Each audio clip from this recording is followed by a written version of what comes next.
Sam Ayub क्यों यानी नाकाम हुए? यार देखो सूरज, बात ये होती है कि डोमेस्टिक क्रिकेट के अंदर जो प्लेयर परफॉर्म करता है ना, उसकी परफॉर्मेंस और इंटरनेशनल क्रिकेट में बड़ा फर्क है। देखो डोमेस्टिक क्रिकेट के अंदर जो है आपको बॉलर्स इतने अच्छे नहीं मिलते। जो आपके टॉप बॉलर होते हैं, कितने बॉलर होते हैं पाकिस्तान में? कितने बॉलर है? 5-6-8 बॉलर ही होंगे ना, बाकी वो तो टीम में आ जाते हैं। तो आप हल्के बॉलर्स के खिलाफ परफॉर्म कर रहे होते हैं।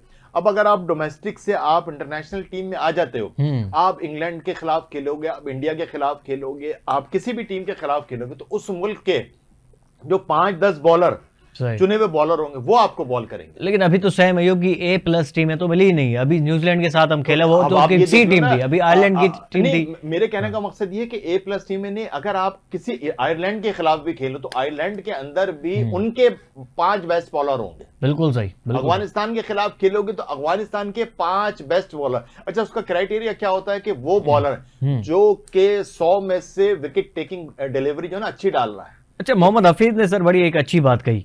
उन्होंने ये कहा कि जहां पे आप देखते हैं कि पिच बड़ी अच्छी है बैटिंग के लिए, वहां पे आप सैम अयूब के साथ जाएं। लेकिन जहां पे कहीं पे भी पिच थोड़ी ट्रिकी मिलती है, जैसे वेस्ट इंडीज में जो पिचेस होंगी वो ट्रिकी होंगी बैटिंग के लिए, तो वहां पे आप बाबर और रिजवान के साथ, क्या ये सही है फार्मूला? भाई ये तो अच्छा, मुझे लगता है अगर आपको यही फार्मूला अप्लाई करना है तो इसके अंदर फिर सबसे अच्छा आपके पास फखर नहीं है।